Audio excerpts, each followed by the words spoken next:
Newt Gingrich here, and I'd like to invite you to listen to my podcast, Newt's World. Most people know me as the former Speaker of the House, but I'm also a historian with a wide range of interests. I enjoy talking with fascinating people who are doing extraordinary things. I release 3 episodes of Newt's World every week, and I want to invite you to listen. Hopefully, we'll both learn something new. Listen to Newt's World on the iHeartRadio app, Apple Podcast, or wherever you get your podcast. Welcome to today's edition of the Clay Travis and Buck Sexton Show podcast. Welcome in, everybody, to the Friday edition of the Clay Travis and Buck Sexton Show. This is Buck. I'm going to be solo today. My main man, Clay, out on a vacation day. We'll have a lot to talk about here.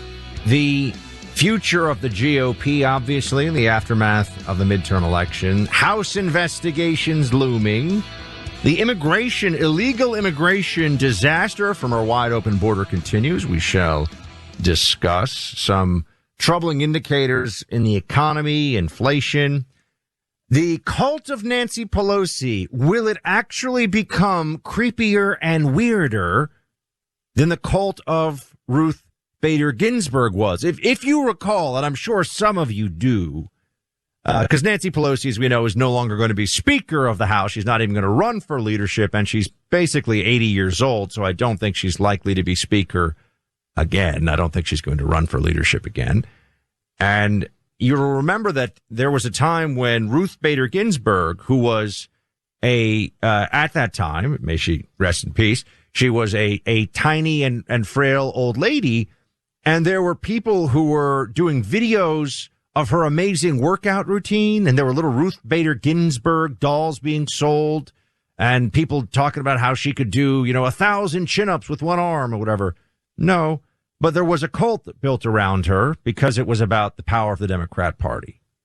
And there will be a cult built around Nancy Pelosi as well. In fact, what's funny is here you have MSNBC's Mika of Mika and Joe infamy, saying that unless you are in a cult, you recognize that Nancy Pelosi is worthy of a cult because she is so amazing. Play clip 2. It's the end of an era and an incredible one. And whether you're a Republican or a Democrat, it's sort of hard not to be in awe of what she has accomplished, unless you're in a cult.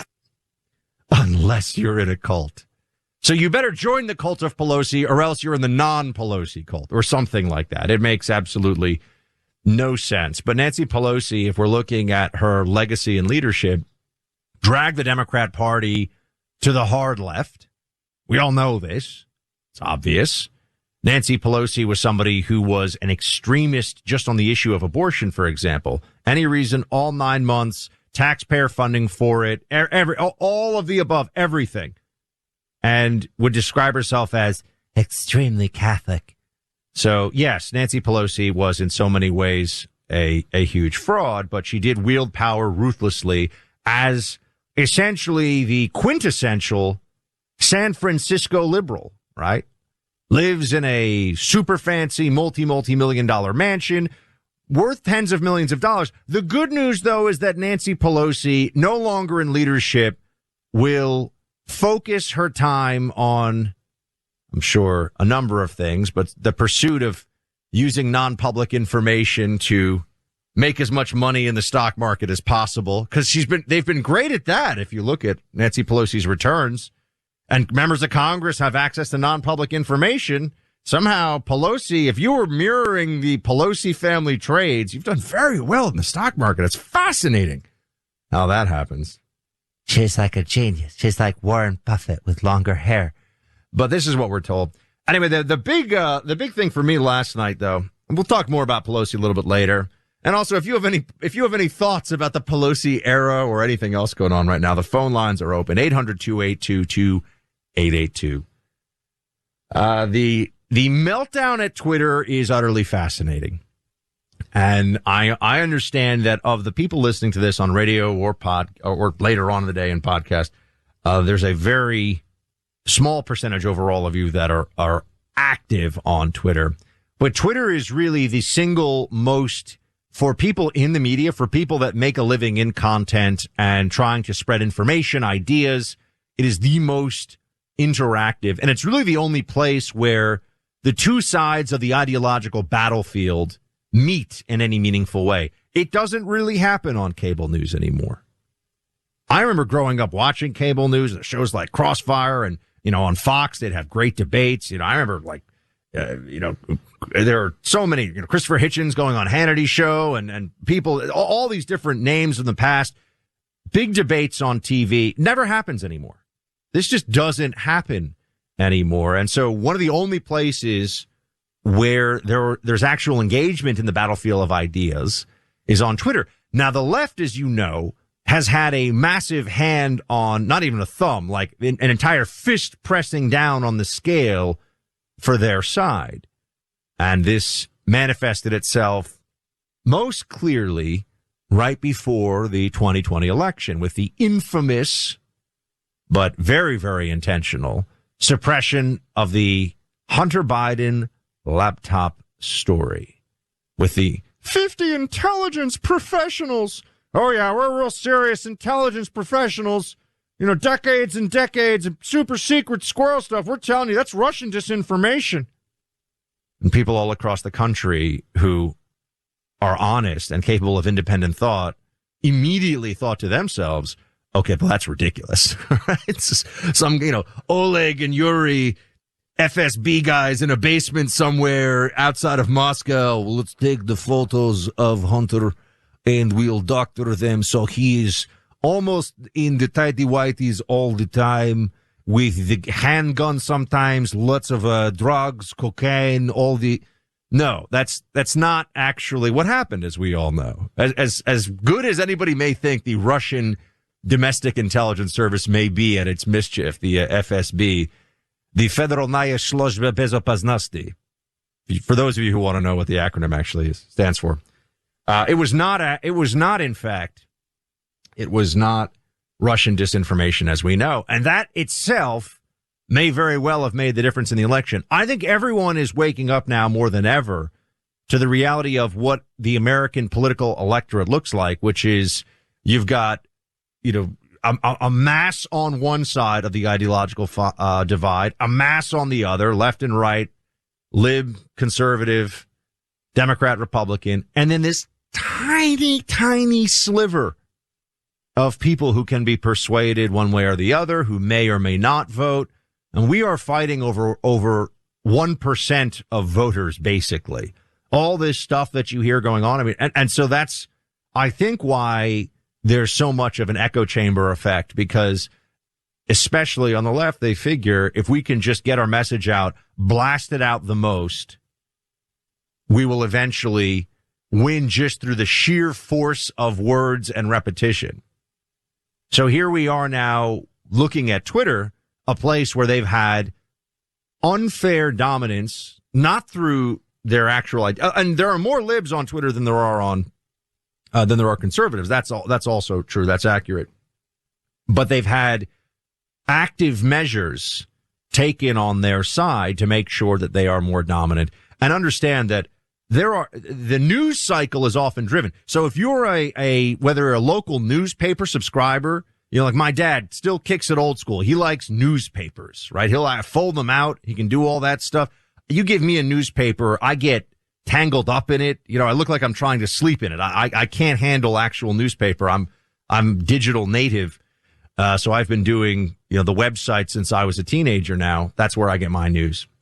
And here we are looking at how Twitter filters into all these different platforms. Whether you're reading at old school news, website, cable news, it often comes from that platform. That's one of the first places where breaking news happens. That's one of the first places where ideas start percolating, where the narrative starts getting formed. So it is, in that sense, enormously important. It has been called the assignment editor for the New York Times by many in the past. Twitter, think about that. Biggest, most storied newspaper in America. Obviously also a left-wing rag, but the New York Times, the gray lady, gets its ideas, gets its narrative for the day from this website started by a bunch of, Silicon Valley guys. That's what's been going on now for about the last decade. And so now it is in Elon's hands, and it is epic. It is amazing to watch what is going on here. Mass resignations yesterday. You have people who are exposing so much of what they think and what they really are, both inside and outside the company. For one thing, you have to start with this.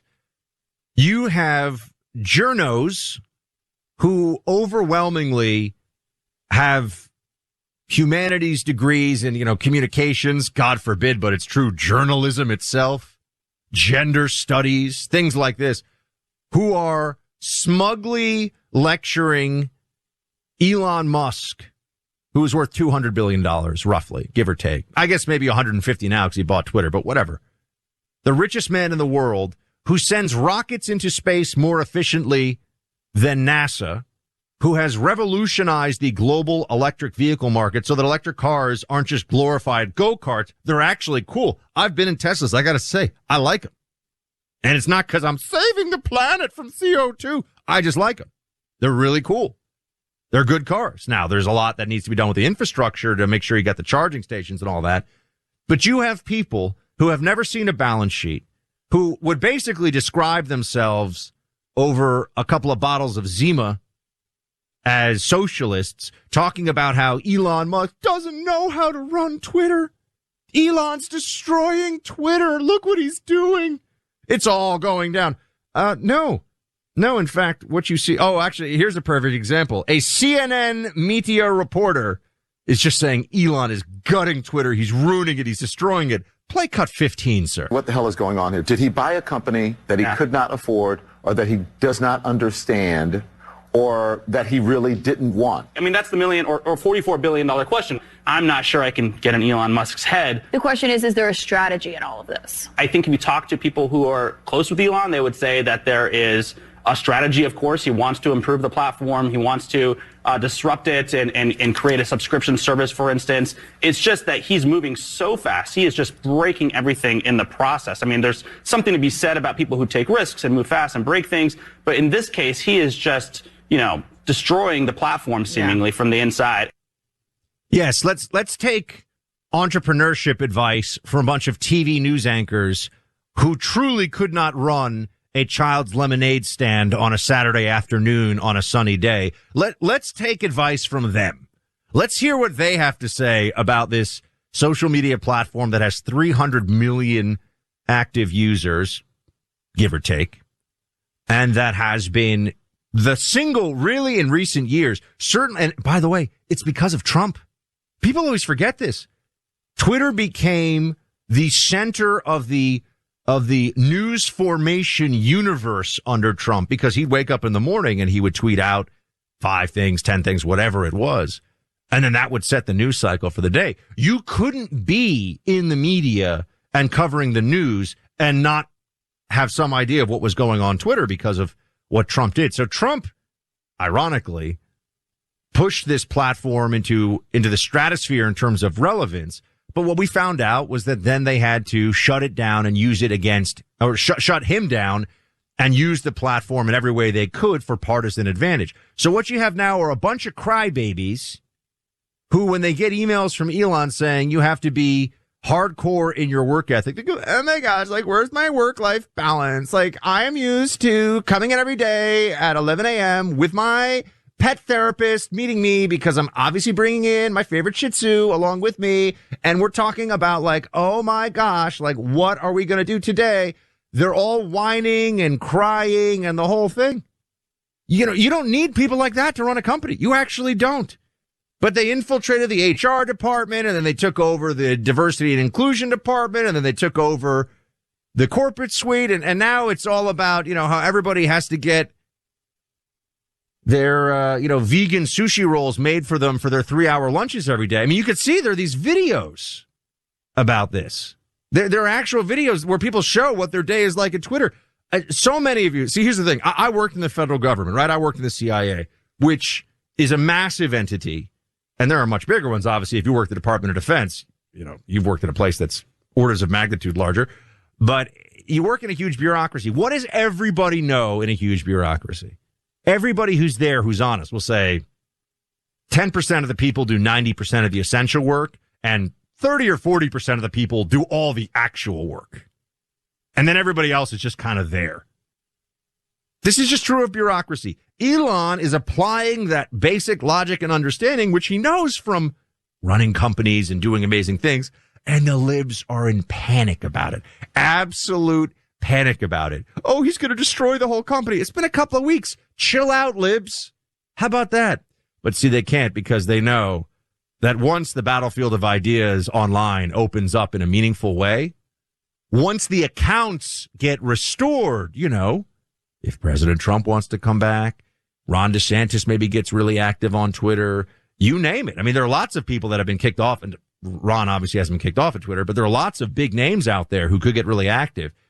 So it is a fascinating case study in how they need control, because their propaganda is not persuasive without information dominance, information space, and dissemination dominance. And, I'm telling you about all these libs who are just so upset because a lot of them have some kind of a hormonal imbalance. A lot of the guys who work at Twitter need a little bit more testosterone. I want to help them out. I'm a humanitarian. I'm a do-gooder. So I'm going to have to find a way to get a lot of these, I quit, I can't work hard, Twitter engineers some chalk. Chalk helps out with testosterone, which is essential to optimal functioning. And, testosterone levels, not just at Twitter, have been dropping a lot in recent decades. And so if that's true across the country, by the way, because of our diet, environment, everything, more testosterone means more focus, more energy, more drive to get through your day. That's why chalk has all natural supplements that have a leading ingredient that can increase testosterone 20% in the first 90 days. The male vitality stack from chalk. That's what you want. You can get 35% off right now when you go to chalk. That's CHOQ.com. 35% off any chalk subscription. Just use promo code BUCK in the purchase process at CHOQ. That's chalk.com. Newt Gingrich here, and I'd like to invite you to listen to my podcast, Newt's World. Most people know me as the former Speaker of the House, but I'm also a historian with a wide range of interests. I enjoy talking with fascinating people across a variety of topics. On Newt's World, we've had some extraordinary guests join us, like former Secretary of State Henry Kissinger. Ending the war in Vietnam was a necessity in order to help heal the divisions in the country. John Clifton, the CEO of Gallup. The world has been winning the war against hunger for 4 decades. In 2014, it switched. We have a serious hunger crisis. And House Republican leader Kevin McCarthy. What I've really found the Republican Party to be, it's the party of the people, the working people of America. I release 3 episodes of Newt's World podcast every week, and I hope you'll find my conversations engaging and informative, and hopefully we'll both learn something new. Listen to Newt's World on the iHeartRadio app, Apple Podcast, or wherever you get your podcast. Welcome back to the Clay Travis and Buck Sexton Show. This is Buck. I am in solo today, and I'm down in Palm Beach, Florida. I will be going to see some friends and the big guy himself up at Mar-a-Lago. Well, just kind of down the street, I suppose, at Mar-a-Lago.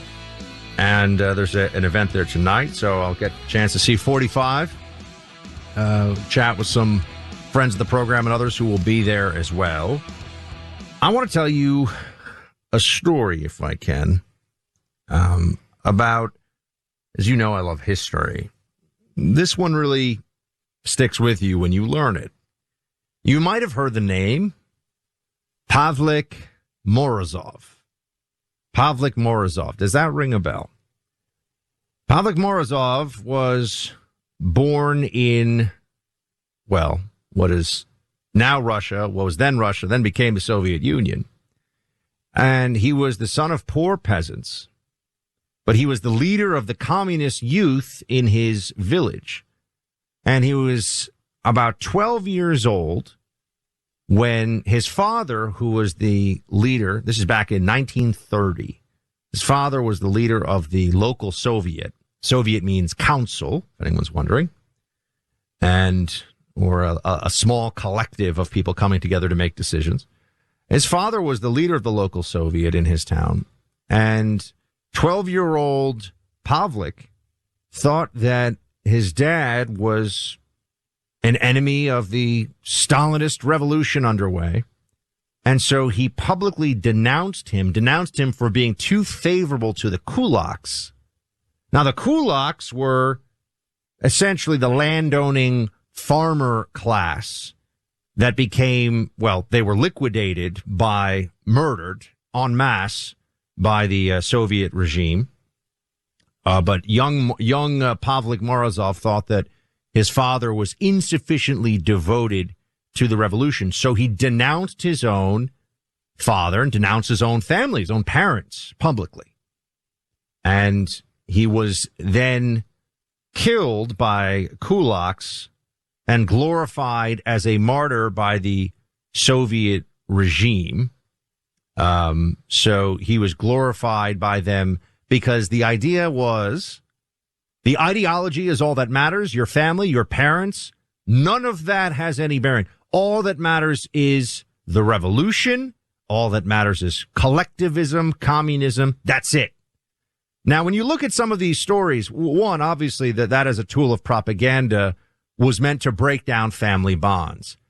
You know, break down family, break down gender, the very bonds that a civilization should be built upon, even before the state and all of our legislation and all the rest of it. Family is first, right? Well, if you want total and absolute control, you have to break down the family and you have to come up with an ideological framework that turns people against their own family, right? I mean, I'm sure there are so many people in this audience who I would describe myself as a patriot. I would not turn on my family for anyone or any government, right? Well, you see this, though. You see this, and you will see this even next week at the Thanksgiving table, I'm afraid, in some of your households, where someone, perhaps a younger member of your extended family, a niece, a nephew, second cousin Phil or a third cousin Phyllis or whatever. Do we do third? I guess there are third cousins. No one ever really pays attention to third cousins. But they may all of a sudden want to launch into some lecture about how this midterm election was the defeat of the threat to our democracy and white supremacy and all these other things, these phrases, the sloganeering of the woke left. And you might think to yourself, can we just eat our Thanksgiving dinner and enjoy time with family, which is so precious? And I'm only 40, but I know as I get older, this is the stuff that actually matters. Who you are and what you do to take care of and help the people who matter in your life, who you're interacting with day in and day out. That's all that really matters. And all this other stuff people get all caught up in. Oh, how many social media followers do I have? Oh, am I going to get that bonus at work or whatever? Pales in comparison when you have the perspective of knowing that your family and the people who matter in your life are what matters in your life. But so why do some people come to the Thanksgiving dinner wanting to not just exchange of ideas is great. I've done shows with liberals, and I've always parted, meaning co-hosted shows in the past where I was with a leftist, Bernie Sanders supporting leftist. I've always left on friendly terms. Didn't agree with anything, but I left on friendly terms because I'll speak to anybody who is civil and wants to share ideas. But what you may come across are people who want to tell you that if you don't agree, you're a bad person. And they will be illogical in their arguments. And they will say things that are just untrue and obtuse. But it'll sound like it comes directly from not just MSNBC and CNN on the editorial pages of the New York Times, but these TikTok influencers and these social justice advocates online and the people that are teaching seminars on critical race theory and the diversity educators. You'll say, wait a second. It sounds like you're just parroting. You're just mouthing the preferred slogans here. Have you ever thought this one through? And I'm thinking about this today. One, because some of you are going to be dealing with that at Thanksgiving. My family was such a good time at things. We're all just so happy to be together and so blessed that everyone right now in my family, thank God, is doing well and healthy. And I'm sure so many of you have the same. But, other years I've had grandparents pass. We've had different situations, and that's just life. That's what happens. But overall, we're just so happy to all be together. Yeah, we'll talk about movies and we'll talk about favorite books and things like that, maybe a little bit of politics. But no one's showing up. No one shows up in my family to get into a spat, and certainly not to be nasty to anybody. We would just never allow that. But I know it happens to so many of my friends. I know that happens to so many people.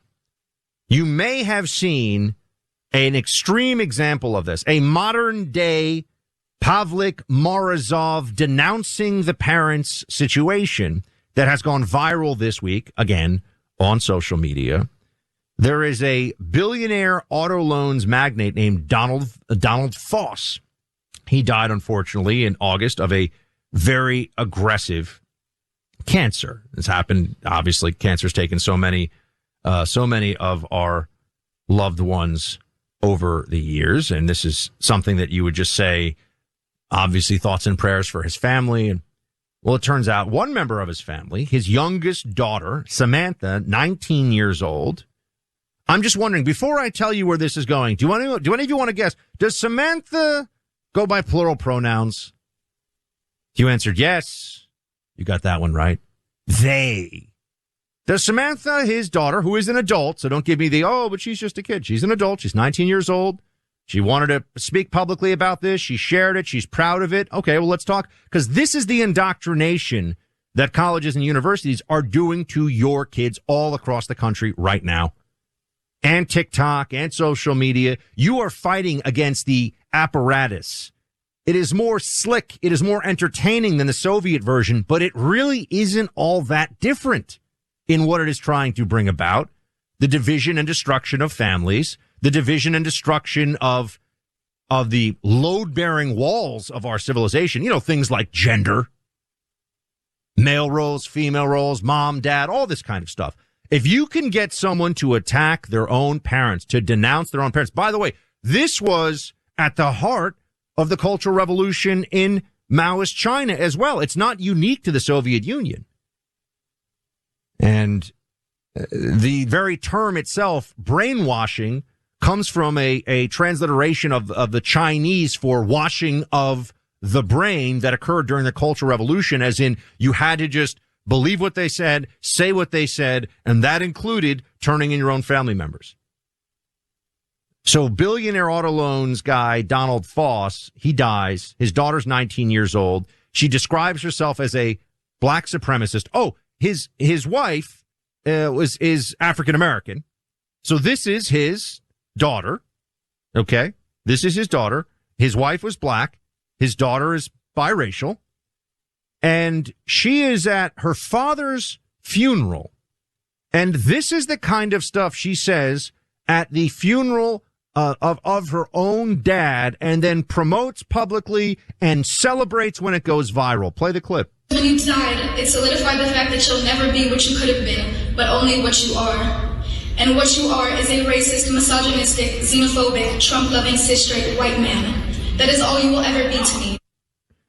All you are is a racist, misogynist, cisgender, Trump-loving white man. Dripping here. With her own racism, actually. With her own venom, with her own hatred.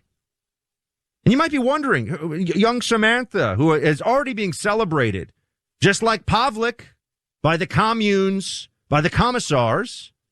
Young Samantha here being celebrated by the left, ultra viral this week for denouncing her father. Did she grow up in hardship? What kind of racism was she subjected to?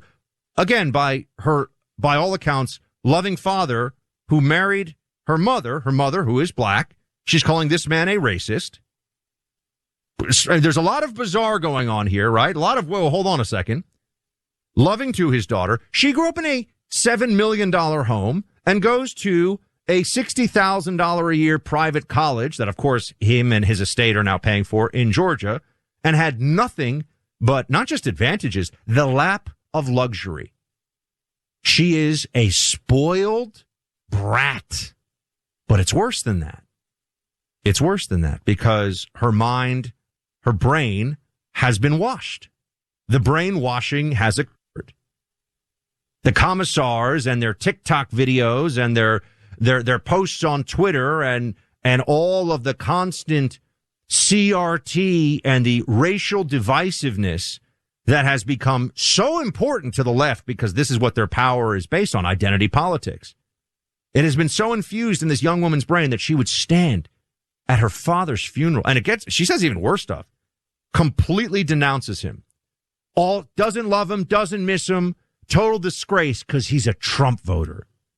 Now you could say he's a white cisgender man. Of course, she uses they pronouns. White cisgender man, and she has nothing to say but the venomous defamation of her own loving father in public. She didn't say he was abusive. She didn't say he, was calling people racial slur. She had no basis for this hatred at all, other than this man shares the beliefs about America and politics that I and so many of you share. And that she hates him that much. What do you think she thinks about you and me, by the way? And for anyone who's saying this is just one obviously confused, I'm using plural pronouns, sure, obviously confused 19-year-old woman, the left celebrates this. They say she is the real deal. She's like the Antifa of wokeness, you see. She's a shock troop. She'll denounce her own father. She's Pavlik Morozov Part 2. She'll throw her own family under the bus for wokeness.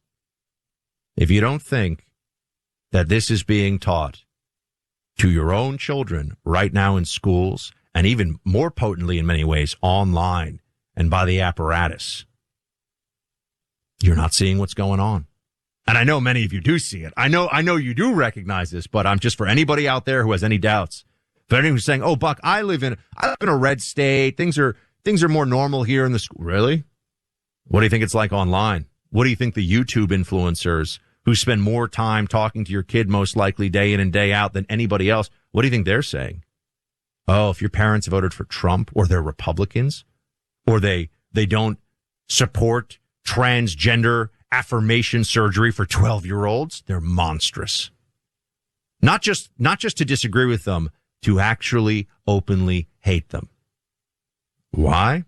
Because as I told you, they want total control. And the only way they can have total control is if they break down the most foundational of human bonds and love between family members.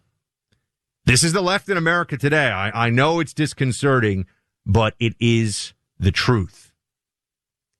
We're just talking about how they're brainwashing your kids all over the place. I don't want to just leave that out there and not give you a solution, an answer, something you can do. We all have to fight back, right?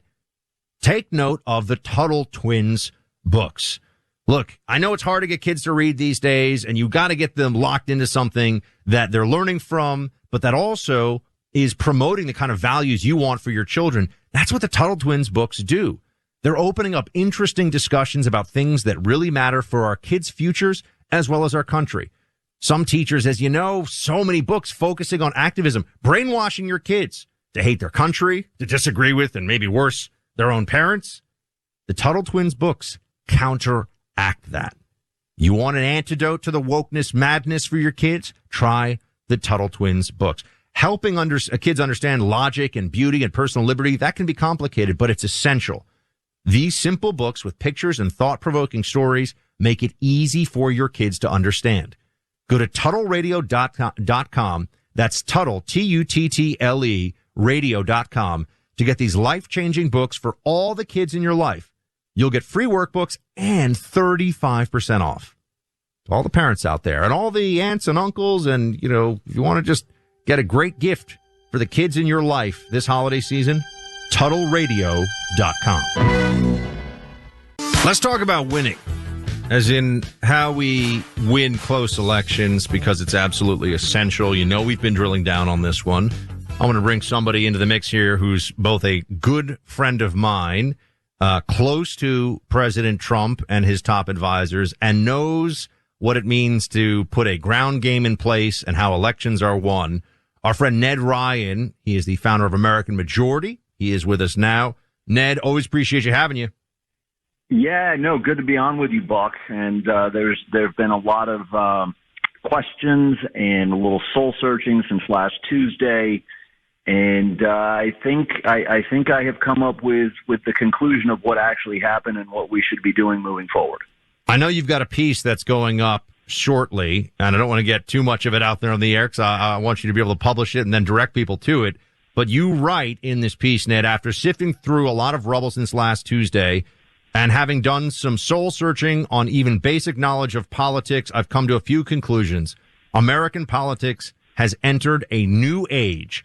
All that has gone before, polls, historical trends, message, issues, candidate quality, traditional get out the vote, debates, persuasion, mean almost nothing and is extremely insignificant. Tell us what you mean. So after Virginia last year, where I'm at, I'm based in western Loudoun County, obviously ground zero on school board fights, and a blue state. I mean, Biden won this state by 10 points in 2020. And then last year we beat them. We beat the Democrats on every front. We took the governor, we took lieutenant governor, we took attorney general, we took the House of Delegates in what I would describe as a more traditional go out and find the mid to low propensity voters, get them to the polls, you win. And we won. We won everything. And I think that really led to me and others being overconfident coming into 2022 based off those results. It led us to have the wrong conclusions that we could beat what they put in place in 2020 with what we did in 2021. I think there were two things that came out of that, Buck. I think we were overconfident. I think we had the wrong conclusions. And I think the left got panicked. I think they redialed in their efforts from 2020 and said, we're going to really figure out our early mail-in, absentee ballot harvesting approach. And they did. And that's why I say we've entered into a completely new era in politics. As a lot of us noticed, Democrats were not debating. I mean, it was very limited debates. Katie Hobbs never even debated in the gubernatorial in Arizona. Shapiro never debated in the Pennsylvania gubernatorial. Very odd behavior because they realized that the new era of politics is ballots out, ballots in machine. And as appalling as some might find it, I think that is the game. There's no way you're going to win as a Republican in 2024 at the presidential. I don't care who you are. I've told others if the skies opened and Jesus came down and ran as the Republican nominee, I'm not sure he could win if he didn't have a ballot out, ballot in machine. And I think we have to really come to grips with that and go moving forward for the next 2 years. We better put in place that machine, or I think we're going to see more losses in 2024, even though I truly believe most of the American people agree with us on the economy, on inflation, on a lot of these cultural issues. We will not win unless we get the functional aspect of this down, and I intend to do that over the next 2 years. So, Ned, you were at Mar-a-Lago, I think it was on Tuesday for the announcement, right? And President Correct. Trump, I don't want to overstate this or whatever. Ned's a humble guy. He probably wouldn't say this, but President Trump likes and trusts Ned because Ned knows what he's talking about on this stuff, and he obviously runs American Majority. Ned, does President Trump get it? And is he on board? Because he's already announced. Does he understand what you're talking about here with how it has to happen? Does he already get the message? And what would it look like? So this is kind of a two-parter, right? Does Trump get it? Right. And then also, just more generally, for the Republicans, for any Republican running in any race, what does it look like to get this right? So there are a couple of things. First of all, yeah, I was there. I did not meet with Trump personally, but I have informed Susie Wiles, she'll be running the campaign, even though I think Chris LaCivita will have the campaign manager title. Susie Wiles is the power behind the throne. We've missed connecting over the last couple of days. I want to have this conversation with Trump and with Susie and others that if you do not commit to this vocally and with significant funds, I think we're in trouble. I think anybody who wants to run in 2024, if they do not commit to this, will be in trouble. We can have the best issues. We can have the best candidates. We can have everything going in our favor. If we do not commit to this, we will lose. And I think that's part of the message, and I think I want to see some real commitment to that, not only financially but vocally, because I think there's going to have to be an education cycle in which we get more of the grassroots buying in. I think a lot of them have already bought in, Buck. I do know that there's some resistance and hesitation, but it has to happen. And why? Can we expand on that for a second, Ned? Because even I get constant. There's this constant feedback I get from this audience all across the country. Right. People writing in, sending me Facebook messages, emails, and I read a lot of them. I don't always get to all of them, but I do read a lot of them. I think people are surprised how many I read. And there's this sense of, well, there's the hesitation to want to do what has been done by Democrats, even if we all agree that it's legal, right? It is actually by the letter of the law. I'm not talking about the illegal shenanigan stuff. That's a separate conversation, and we can have that one. But for I don't want to do the ballots out, ballots in strategy, meaning, registration, mail out the ballots, mail in the ballots, harvest the ballots, all of that. What's the hesitation? Is it just tradition? Is it just a sense that it shouldn't be this way? I think there's a real hesitation about it. It shouldn't be this way. It is, and I'll even mention this in my new piece that you alluded to, that it's going to run at amgreatness.com. I think people go, well, this is corrupt. This is ripe for fraud. This is ripe for all sorts of shenanigans. Yes, 100%. And then my next question is, how do you intend to actually do anything differently and change the laws in places like Michigan, where they control everything, in Pennsylvania, and all these other important Rust Belt states? You can't do it unless you actually adopt their strategy. What would it look like? We're speaking to Ned Ryan of American Greatness. Ned, what is it? What happens if we get people to heed the message here, and you get the grassroots activists for the GOP that you get conservative activists mobilized in Pennsylvania, Arizona, Michigan, Georgia, you name it? What are the things that they're doing, and how do they do it? It looks like Florida. And another aspect of this piece will be, Buck, ask yourself, how did Republicans win in a state that until very, very recently was a D-plus registration state? That was Florida until literally the last year. How did Republicans keep on winning for decades? They embraced the fact that I think it's 30 to 40% of Florida votes by mail, and has for years. They've adopted their strategies to an early voting, mail-in, absentee ballot chase approach. There's no ballot harvesting or ballot boxes, to be clear, in Florida, but a lot of these main aspects have been perfected by Republican operatives in Florida, many of whom I know, Susie Wiles being one of them, her team.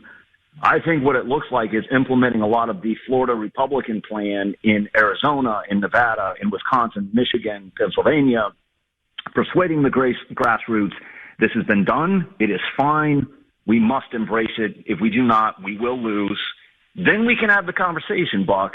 Once we gain political power, and we have to gain political power, we can have that conversation about what we do moving forward if we really want to see our elections in America look like this. That's the second conversation. You cannot have it until you have the first conversation and embrace the first approach, which is ballots out, ballots in. And as you kind of mentioned, that includes voter registration. You've got to get more names onto the actual voter rolls. You've got to get county clerks, Republican county clerks, universal mail out, even if they're not requested. Mail out a ballot to everyone in your county, and then you've got to have a targeted approach to collect them. The other thing I'll tell you, too, here in Loudoun County, because it's legal, Cornerstone Church, where I attend, was ballot harvesting last year. Churches need to ballot harvest. Gun shows need to ballot harvest. All of this needs to take place where it is legal. We have to embrace it. I don't see any other way to win in the short term. Check out Ned's piece going up soon at AmericanGreatness.com. We'll put up the link as well at ClayandBuck.com so you can easily find it. Ned, important work, and appreciate your analysis as always, my friend. We'll talk soon. Sounds good. Thanks, Buck.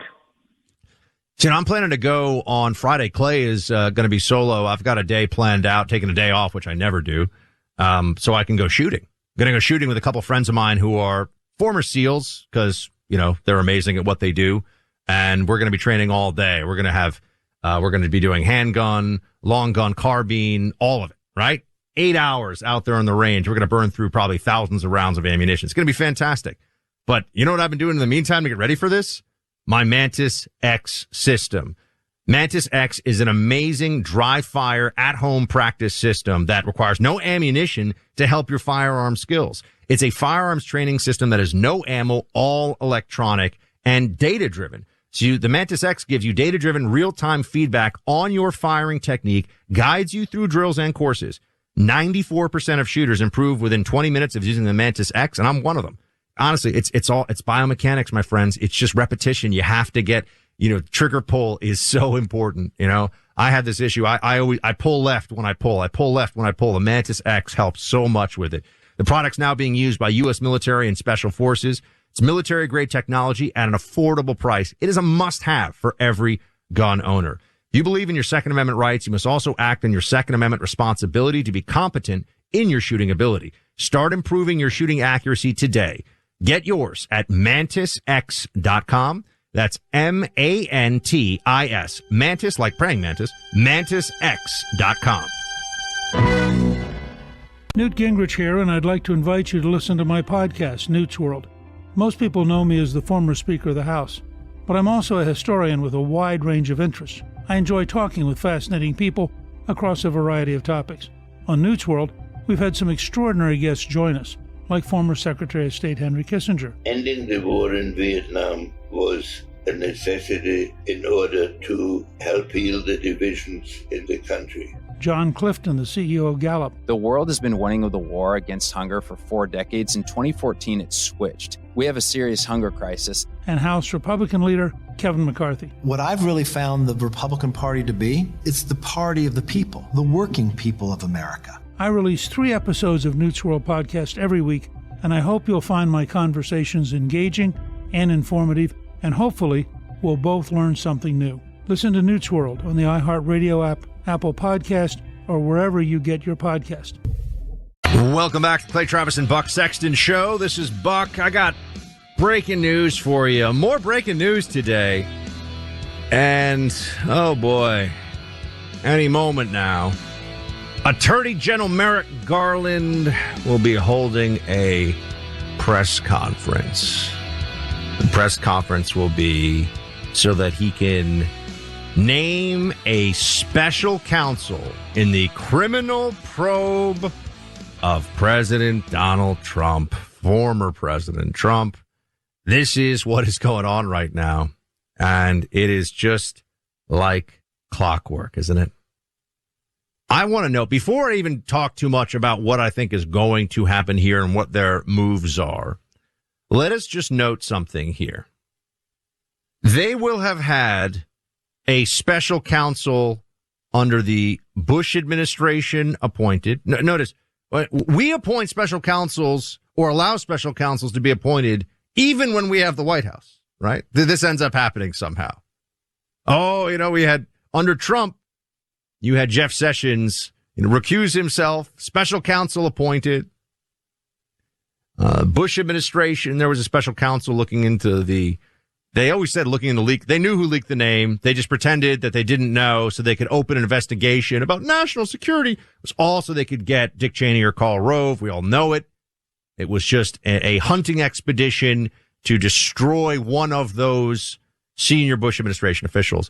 I bring this up because now you've had the Mueller special counsel appointed while Trump was president and another special counsel being appointed while Trump is running.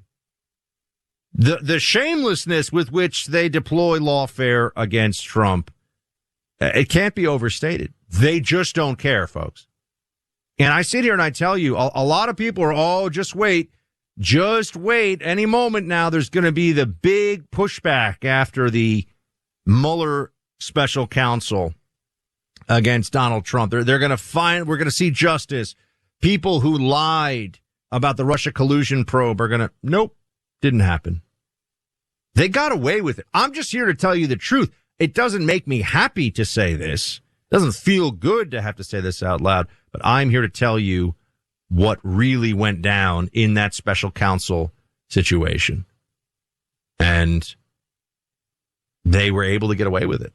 The Mueller probe against Donald Trump for the left, for the Democrats, was not entirely successful, but it was partially successful.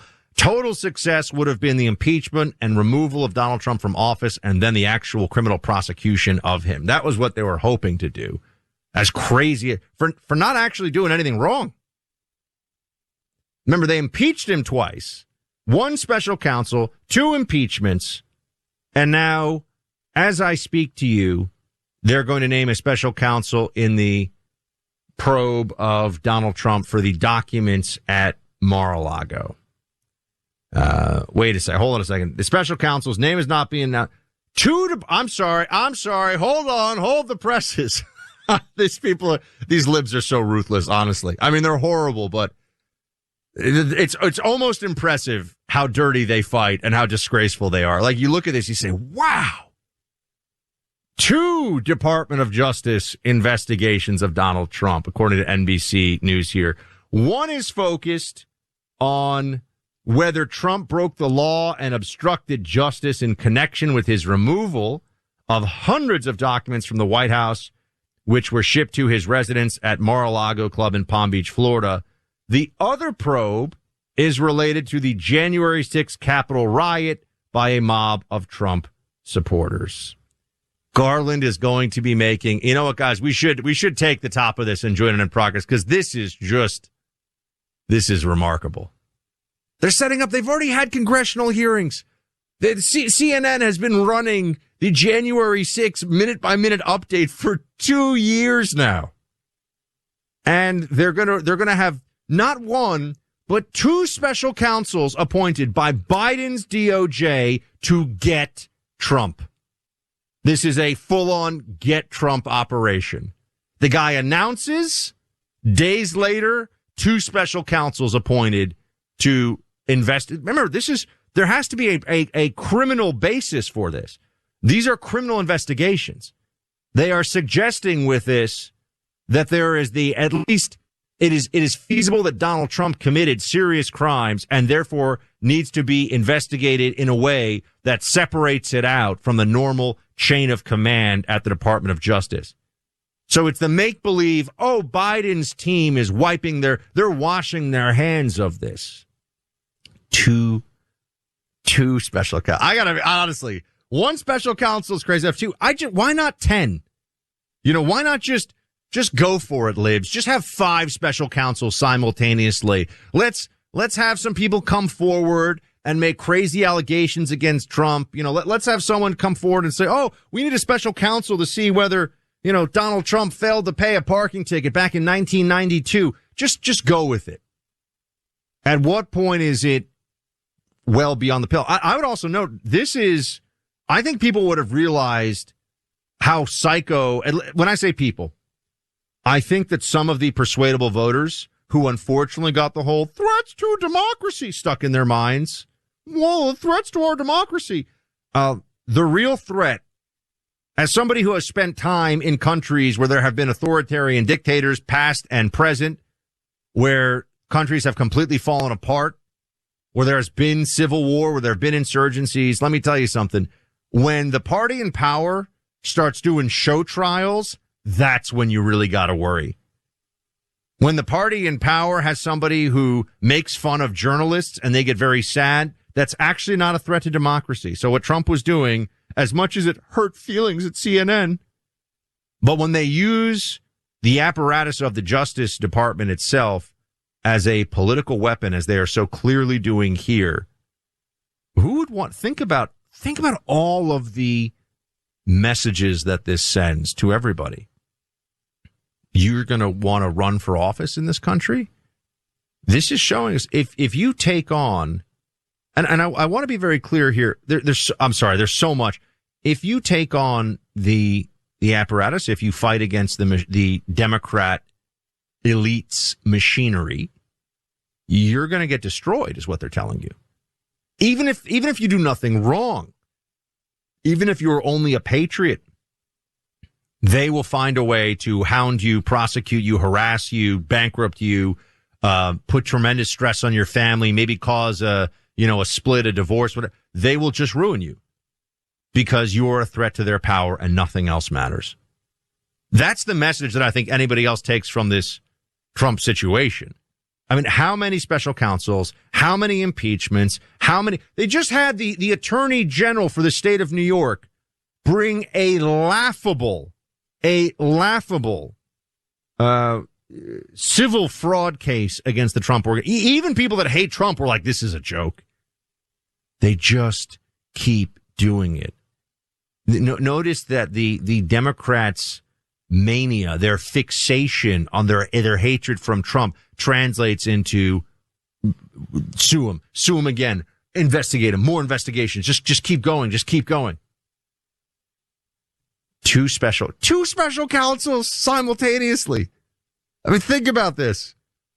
This is going to be their whole, I told you this. I am going to say, I told you they were gearing up, that the entire Democrat media machinery was gearing up to replay what they did 2016 to 2020 against Trump. And between now and 2024, this is the game plan. They're going to have two special counsels giving leaks, two special counsels. You're going to have all these former prosecutors on TV who are Democrats who want a job in the next Biden administration. I'm just going to say it. I think he's running again, and they think he's going to win.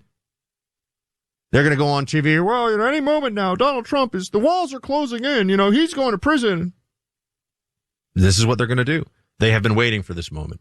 They're going full throttle on this. It is astonishing that this is what they're doing, but it's actually not surprising. I mean, on the one hand, your jaw hits the table. On the other hand, you say, this is who they are. They just got a far better result than they deserved in this election, as we all know.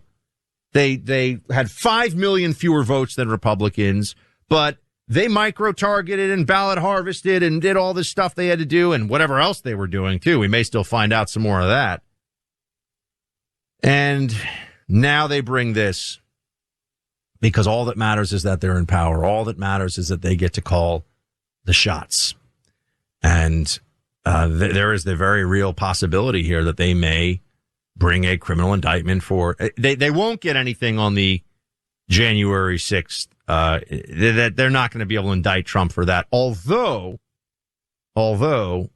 if they could say that he was guilty of inciting insurrection in some way, that would obviously become the favorite talking point for the anti-Trump Democrats going into 2024. And they also, I think, will bring this charge on the removal of classified documents, or rather they could bring that charge. But here's the problem with that. The Democrats, I always tell you, hypocrisy doesn't bother them. They revel in it. You have to know this about Democrats. They don't sit there and say, oh, I feel so badly that I'm such a hypocrite. They say, see, of course I'm a hypocrite. What are you going to do about it? See, the apparatus is on my side. I can get away with it. That's how they view hypocrisy. Because they don't have principles. They don't care. Oh, you have to play by that rule and I don't play by that rule? Exactly. They think they're better than you. That's the point. But Hillary Clinton, with 100 cases of mishandling of classified, willfully, intentionally, as Secretary of State, not as a president and now former president. She has no declassification authority at all as Secretary of State. And she put stuff on. What do you think is more dangerous? Stuff on a computer server, a unclassified, unsecured server attached to the internet, or a box of dusty documents in a locked basement in Mar-a-Lago, which is crawling with cameras and Secret Service? I'm just wondering, which one of those you think is a little bit more risky? What did James Comey say about Hillary Clinton and her emails? No prosecutor would bring charges, which was a lie. But they established that precedent, and I just want you to remember this. They will break it now if they choose to do so and won't care about it one bit. Because it's not about what's right, what's legal, what's true. It's about our side wins at any cost. That's how they think about it. While we're sitting here, we're trying to figure out, does everyone have to be on board for every aspect of every part of the Republican agenda? And look at Mitch McConnell. We're having all these talks. The Democrats are just trying to figure out how they can get closer to the creation of a de facto one-party state where they're in charge all the time. Our Merrick Garland's going to be taking the stand. I was going to say taking the podium in a couple of minutes. We'll come back to this, but this is big, my friends. 2 special counsels being announced, both targeting Trump, days after the midterms, days after he announced that he's running for president. Thank God for MyPillow. They do such great stuff. I mean, this is a company that has been supporting free speech and patriotism and shows like this one for years with their array of amazing products. I mean, I sleep on my pillows every night. I walk around in the My Slippers. Whenever I'm on the road, actually, sometimes I bring the My Slippers. I've even had the team send me my Slippers when I'm on the road. Well, they did it just to be nice because they know that I like them so much.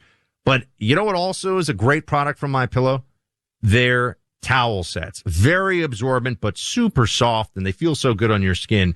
Right now, you can get 2 bath, 2 hand towels, and 2 washcloths, typically retailing for just under $90. For a limited time, you can get this set for the low price of $39.98. Promo code Clay and Buck. That's over 50% in savings. MyPillow products come with a 10-year warranty. Now, for the holiday season, they're extending their 60-day money-back guarantee. Orders placed between now and Christmas Day will have their money-back guarantee extended until March 1st of next year. Just go to MyPillow.com and click on the radio listener specials to get this low price of $39.99 on the towel set. Go to MyPillow.com, click on radio listener specials, and enter the promo code Clay and Buck. Or you can just call this phone number. Get that towel set. 800-792-3269. That's 800-792-3269. Newt Gingrich here, and I'd like to invite you to listen to my podcast, Newt's World. Most people know me as the former Speaker of the House, but I'm also a historian with a wide range of interests. I enjoy talking with fascinating people who are doing extraordinary things. I release 3 episodes of Newt's World every week, and I want to invite you to listen. Hopefully, we'll both learn something new. Listen to Newt's World on the iHeartRadio app, Apple Podcast, or wherever you get your podcast.